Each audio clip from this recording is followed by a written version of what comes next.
Prochains journaux. Voilà qui nous amène au magazine du dimanche. Le sujet du jour, c'est justement cette affaire Mangwa Jacques. Notre invité, c'est le procureur de la République près le tribunal de première instance de Bouaké, Bramon Koné. Monsieur le procureur, suivons d'abord ce reportage. Le 21 septembre 2019, il a été découvert à Nguessankro, dans la sous-préfecture de Bodokro, au domicile de Jacques Saraka Kofi Mangwa, président du conseil régional de Bouaké, un colis suspect. Son vigile est à l'origine de la découverte.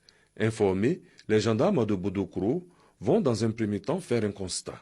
Le mardi 24 septembre, le procureur de la République, près le tribunal de première instance de Bouaké, Koné Brahma, va se déporter sur les lieux. Avec la gendarmerie et en présence des membres de sa famille, le domicile de Jacques Mangwa sera perquisitionné.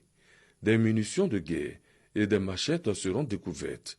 Entendu par la brigade de recherche de Bouaké, Mangwa Jacques sera gardé à vue le 27 septembre 2019 à 18h36. 48 heures après, la garde à vue sera renouvelée. Le lundi 30 septembre 2019, il sera déféré au parquet et placé sous mandat de dépôt pour les faits de détention illégale de 991 munitions de guerre, 49 munitions de fusil de type calibre 12 et 40 machettes neuves. Faits prévus et punis par la loi numéro 98-749 du 23 décembre 1998 portant répression des infractions à la réglementation sur les armes, munitions et substances explosives. Jugé le jeudi 3 octobre 2019, le tribunal, après l'avoir déclaré coupable des faits susyndiqués, condamne Jacques Saraka Kofi Mangwa, président du conseil régional de Bouaké, à 5 années d'emprisonnement ferme et 5 millions de francs CFA d'amende. Monsieur le procureur, dans quelles circonstances les armes ont-elles été découvertes chez le président du conseil régional? Merci beaucoup. Merci de m'avoir permis de donner quelques précisions suite à ces procès, que je trouve d'ailleurs un procès très simple. En effet, le 21 septembre, M. Kwaku Yao Laurent, qui est celui-là même qui est chargé de l'entretien du domicile de M. Mangwa Jacques, a découvert 2 colis suspects qui étaient entreposés dans la niche. Il ne s'agit pas de la niche qui a été conçue pour les compteurs d'eau et d'électricité. Non, il s'agit d'une niche qui a été construite dans l'arrière-cour qui abrite le moteur qui alimente le forage. Et ce dernier a informé le frère cadet de M. Mangwa Jacques et ce frère cadet a aussitôt informé la gendarmerie avant d'informer même M. Mangwa Jacques. Ça, c'est un détail important. C'est-à-dire quoi? La gendarmerie a été d'abord informée par le frère cadet de monsieur le président du conseil régional. Tout à fait, avant que celui-ci ne puisse informer M. Mangwa Jacques. Et lorsque M. Mangwa Jacques a été informé, il aurait appelé le préfet du département de Béoumi et par la suite la gendarmerie. Alors, les objets qui ont été découverts à son domicile étaient composés, comme on vient de le voir, de 991 munitions d'armes de guerre, 49 munitions de fusils de type calibre 12 et 40 nouvelles machettes. Et d'où viennent ces armes et ces munitions? Mais justement, c'est ça. Il appartenait à M. Mangwa Jacques de nous dire d'où viennent ces armes que nous avons trouvées à son domicile. Écoutez, M. Diaby, vous savez, nous avons vécu une situation difficile à Béoumi courant avril-mai 2019. Je suis un procureur de la République qui ne reste pas dans les bureaux. Je suis toujours sur le terrain. Je me suis déplacé. Je suis allé à Béoumi. J'ai vu les blessés. J'ai vu ceux qui ont été tués à l'arme blanche. Un jeune homme même qui a été pratiquement découpé à la machette. J'ai vu ceux qui ont été tués à l'aide des fusils calibre 12. Ça, c'est Béoumi. Et là, on est à Nguessankro. Tout à fait. Alors, dans le cadre de cette enquête ouverte suite aux événements de Béoumi, nous avons procédé à la recherche des sources d'approvisionnement, puisque nous avons été dit que des armes avaient été distribuées à des jeunes. Mais nous n'avions pas trouvé d'armes. Mais si nous avons trouvé un tel arsenal dans le domicile de M. Mangwa Jacques, mais il appartient à M. Mangwa Jacques de nous dire d'où ces armes viennent. Vous avez votre petite idée là-dessus. Oui, écoutez, M. Mangwa Jacques dit « Je ne sais pas qui a pu mettre les armes à mon domicile ». Mais je voudrais vous faire savoir que la loi dit quoi dans ce cas? Je vais venir avec la loi. Il s'agit d'un domicile privé. Un domicile privé bâti sur une superficie d'environ 1 hectare, avec une clôture d'environ 3 mètres, avec des pointes de sécurité.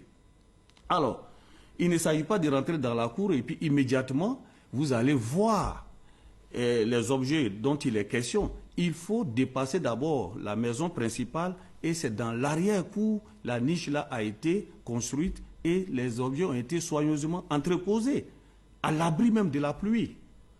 Lorsque nous avons procédé le transport sur les lieux, parce que quand j'ai été informé, immédiatement nous avons décidé de nous rendre sur les lieux pour mieux appréhender les faits. Nous avons ensemble avec le frère cadet de M. Mangwa analysé la situation. Nous avons fait le tour de la clôture. Il n'y avait aucune trace sur le mur, aucune trace sur le portail. Alors, rien ne prouvait donc que les gens étaient passés par la clôture. Les gens sont passés par la clôture. C'était pourtant l'argumentation principale de la défense. Exactement, la défense, surtout, s'est appuyée sur une déclaration d'un des employés de M. Mangwa Jacques qui s'appelle Amani Moïse. Son chargé de mission. Son chargé de mission qui s'est répandu dans la presse en ligne et dans certains journaux pour dire que la gendarmerie avait pris des photos qui montraient de façon indiscutable l'existence des traces sur la clôture. Alors, lorsque nous avons eu ces éléments en notre possession dans la presse en ligne, nous l'avons convoqué, nous l'avons entendu. Vous l'avez jugé? Nous l'avons entendu, il a reconnu avoir fait des fausses déclarations. Et nous l'avons immédiatement inculpé et il a été traduit devant le tribunal correctionnel pour répondre des faits. Parce que les déclarations qu'il a eu à tenir ont eu pour conséquence même de jeter le discrédit sur les institutions et leur fonctionnement. Ont eu des conséquences même pour saper la morale de la population. Alors il fallait donner un signal fort. Il était à la barre, nous avons requis 6 mois d'emprisonnement ferme le concernant, mais le tribunal, après avoir écouté son avocat qui a plaidé coupable et qui a demandé qu'on puisse lui accorder des circonstances atténuantes, le tribunal est rentré en voie de condamnation et il a été condamné à 3 mois d'emprisonnement ferme. Alors, toute l'argumentation soulevée par mes contradicteurs était tombée à l'eau. Que dit la loi, monsieur le procureur? Alors, la loi de 1998, qui a été appliquée en l'espèce, il faut faire un petit rappel qu'il s'agit d'une loi qui a été votée le 23 décembre 1998. Je dis bien 98.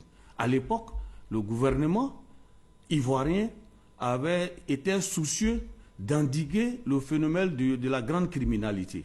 Et l'un des facteurs qui favorisait ces fléaux sociaux, c'était la prolifération des armes de toute nature. Donc, le gouvernement, à l'époque, a fait l'état des lieux par rapport aux tests applicables en la matière. Il n'y avait seulement qu'un décret de 1925, un arrêté de 1941 et un autre arrêté de 1955, de sorte que, quelle que soit la quantité des armes trouvées en possession d'un individu qui n'a même pas une autorisation administrative, le maximum de la peine était de 12 mois d'emprisonnement ferme. Alors, l'État a décidé de légiférer en la matière, en décidant la sévérité pour tout contrevenant. Et c'est ainsi que cette loi a été votée. Il faut comprendre l'esprit et la lettre de cette loi. Donc la loi dit, toute personne qui a été trouvée en possession d'une arme,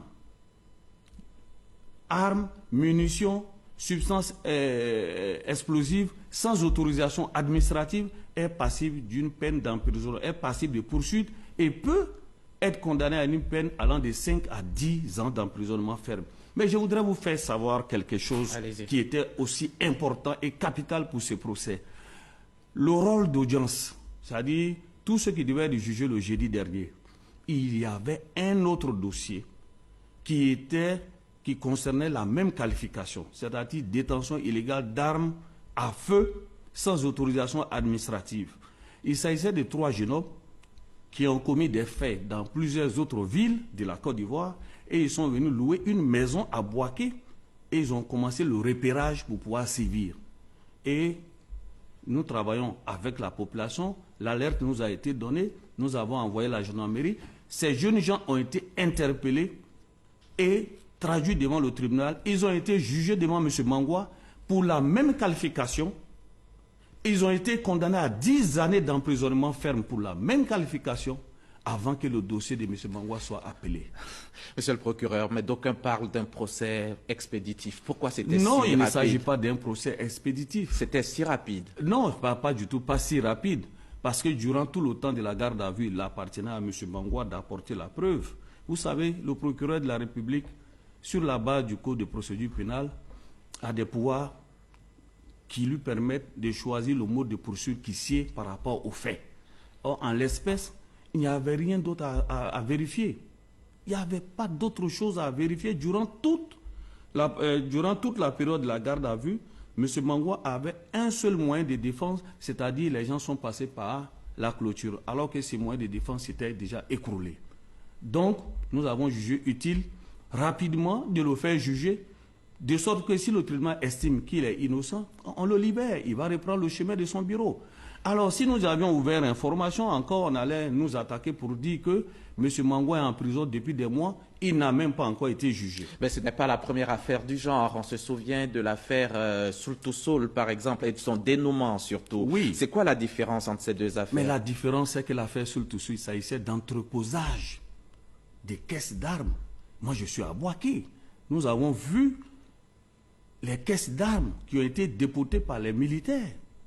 Alors, il fallait, durant la période de garde à vue, on ne pouvait pas clôturer cette enquête. Il fallait donc confier le dossier à un juge d'instruction pour pouvoir mener des investigations et rechercher les différentes ramifications. Alors, c'était une situation d'entreposage. Alors qu'ici, il s'agit de la détention, c'est une infraction matérielle. Il s'agit d'une infraction matérielle, c'est factuel. Alors donc, il faut faire la part des choses. D'accord. Beaucoup pensent même que c'est un procès politique. Non, ça n'a rien de politique. Ce n'est pas parce que M. Mangwa est un acteur politique qu'on va faire la qualification en fonction de cela. Il ne s'agit nullement d'une affaire politique. Et je voudrais encore rappeler que nous, c'est nous qui vivons à Boaké. Et je vis avec le peuple de Boaké. Nous savons ce qui s'est passé à Boaké. Nous savons aussi ce qui s'est passé à Béoumi. C'est pour ça, et je préfère profiter de votre antenne pour rappeler encore la mise en garde, que mon parquet est résolument engagé à poursuivre toute personne, qu'elle soit homme politique, religieux, chef traditionnel, qui serait trouvé en possession d'armes ou munitions sans autorisation administrative. Et nous, le parquet n'hésitera pas du tout à interpeller la personne et la traduire devant la loi, devant le tribunal pour que la loi soit appliquée. Nul n'est au-dessus de la loi.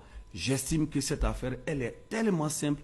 Aujourd'hui, mes contradicteurs sont allés dans les réseaux sociaux pour aller dire ce qu'il faut. Moi, je les invite à revenir au temple du Thémis pour que, ensemble, nous puissions nourrir le droit. Et justement, au temple du Thémis, la défense ne compte pas s'arrêter là. Elle entend faire appel. Quelle pourrait être la suite de cette affaire? Si c'est leur droit, c'est vraiment leur droit de relever appel. Ça permettra à la cour d'appel d'examiner à nouveau cette cause, si d'aventure le tribunal a mal jugé ou pas. Mais encore, je voudrais encore faire une autre précision. M. Mangwa dit que les armes, les munitions que nous avons trouvées à son domicile avec les machines ne l'appartiennent pas. S'il s'agissait alors d'une valise remplie d'or qu'on avait trouvée juste à côté du citronnier qui se trouve dans la cour. La loi dit que cette valise d'or lui appartient. Il est présumé en être le propriétaire. C'est une simple présomption. Voilà, il est présumé en être le propriétaire. C'est ça. C'est à lui d'apporter la preuve pour dire que cette valise remplie d'or ne m'appartient pas. Si je vais à votre domicile, M. Diaby, et je trouve un véhicule d'une valeur de 200 millions, je penserai directement que c'est votre véhicule. C'est à vous de dire, M. Koné, le véhicule là ne m'appartient pas. J'ai dit à M. Mangwa, là où il y a le citronnier, si on vient découvrir de l'or là, est-ce qu'il va permettre à des orpailleurs de venir extraire l'or là? Il dira que ça m'appartient. Il faut qu'on soit sérieux. Il faut qu'on évite d'envoyer, de payer du coutoucou pour donner à des jeunes gens et les envoyer à l'abattoir. Et vous avez pu constater ce qui s'est passé le jeudi. Soyons responsables de nos actes. Mais en ce qui concerne mon parquet, nous sommes résolument à faire régner le droit à Bouaké. Bouaké a tant souffert, nous n'avons plus besoin de ces situations pareilles. Nous sommes là, nous vivons avec le peuple, nous sommes sur le terrain et nous avons toujours dit à nos contradicteurs, il ne sert à rien d'aller sur les réseaux sociaux, le procès ne se passe pas là-bas. Revenez au temple du Thémis pour qu'ensemble, nous allons nous affronter pour nourrir le droit, renforcer l'état des droits en Côte d'Ivoire. Merci. Je vous remercie. Monsieur Koné, Merci. Brahma Koné, procureur de la République près le tribunal de première instance de Bouaké. Je rappelle que vous êtes venu nous donner des éclairages sur l'affaire Mangwa Jacques, le président du conseil régional de Bouaké. Merci encore d'avoir accepté notre invitation et à très bientôt. Merci à vous, chers téléspectateurs, de nous avoir suivis. Vous pourrez revoir cette édition sur notre application RTI Mobile et sur les www.rti.ci. Merci à la régie et à toute l'équipe technique et rédactionnelle qui m'a aidé ce dimanche. Ce soir, retrouvez Marie-Laure Ngoran pour le 20h.